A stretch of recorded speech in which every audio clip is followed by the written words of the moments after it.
Israel ಪ್ರಧಾನಿಯಿಂದ Narendra Modi ಅವರಿಗೆ ಆತ್ಮೀಯವಾಗಿರುವಂತಹ ಸ್ವಾಗತ ಸಿಕ್ಕಿದೆ. ಮೋದಿ ಅವರನ್ನ ಅಪ್ಪುಗೆಯ ಮೂಲಕ ಸ್ವಾಗತಿಸಿದ್ದಾರೆ ಬೆಂಜಮಿನ್ ನೇತನ್ಯಾಹು ಅವರು.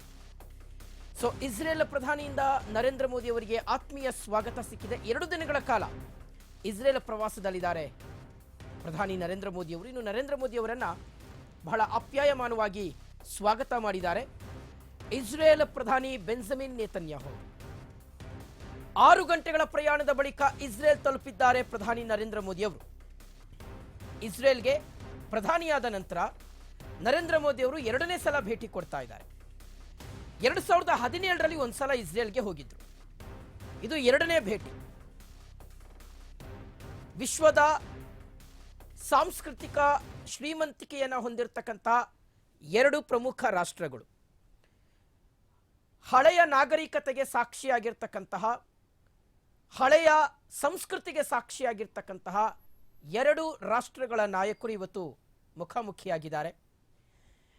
ಇಸ್ರೇಲ್ ಮತ್ತು ಭಾರತದ ಸಂಬಂಧ ಬಹುಶಃ ಅಳಿಸಲಾಗದ ಒಂದು ಸ್ನೇಹ ಮತ್ತು ಬಂಧ.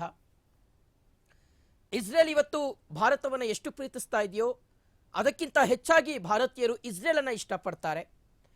ಇಸ್ರೇಲ್ ತೆಗೆದುಕೊಳ್ಳುವಂತಹ ಎಲ್ಲಾ ನಿರ್ಧಾರಕ್ಕೂ ಸಹ ಭಾರತ ಇಸ್ರೇಲ್ ಜೊತೆಗೆ ಯಾವತ್ತೂ ಸಹ ನಿಂತ್ಕೊಳ್ಳುತ್ತೆ. ನೋಡಿ, ಇಸ್ರೇಲ್ ಪ್ರಧಾನಿ ಬೆಂಜಮಿನ್ ನೇತನ್ಯಾಹು ಅವರ ಮುಖದಲ್ಲಿ ನೋಡಿ, ಮಂದಹಾಸ ನೋಡಿ, ಖುಷಿ ನೋಡಿ.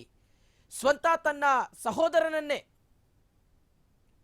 ಭೇಟಿಯಾದಂತಹ ಒಂದು ಮುಖಭಾವ, ಆ ಒಂದು ಸಂತೋಷ ಬೆಂಜಮಿನ್ ನೇತನ್ಯಾಹು ಅವರ ಮುಖದಲ್ಲಿ ಕಂಡು ಬರ್ತಾ ಇದೆ. ಆಕ್ಚುಲಿ ಬೆಂಜಮಿನ್ ನೇತನ್ಯಾಹು ಅವರು ನರೇಂದ್ರ ಮೋದಿ ಅವರ ಇಸ್ರೇಲ್ ಭೇಟಿಗೆ ಸಂಬಂಧಪಟ್ಟಂತೆ ಬಹಳ ಅದ್ಭುತವಾಗಿರ್ತಕ್ಕಂಥ ಮಾತುಗಳನ್ನಾಡಿದ್ರು. ಈ ಹಿಂದೆ ಕಳೆದ ವಾರ ಮಾಧ್ಯಮದವರು ಪ್ರಶ್ನೆ ಮಾಡುವಂಥ ಸಂದರ್ಭದಲ್ಲಿ ಪ್ರೆಸ್ ಮೀಟಲ್ಲಿ ವಿಶ್ವದ ಅತಿ ದೊಡ್ಡ ಪ್ರಜಾಪ್ರಭುತ್ವದ ರಾಷ್ಟ್ರದ ನಾಯಕ ನಮ್ಮ ದೇಶಕ್ಕೆ ಬರ್ತಾ ಇದ್ದಾರೆ, ಇಸ್ರೇಲ್ ಅವರನ್ನ ಬಹಳ ಪ್ರೀತಿಯಿಂದ ಸ್ವಾಗತಿಸ್ತಾ ಇದೆ, ನಾವು ತುಂಬಾ ಖುಷಿಯಾಗಿದ್ದೀವಿ ಅವರನ್ನ ಬರಮಾಡ್ಕೊಳ್ಳೋದಿಕ್ಕೆ ಅನ್ನುವ ಮಾತುಗಳನ್ನಾಡಿದ್ರು.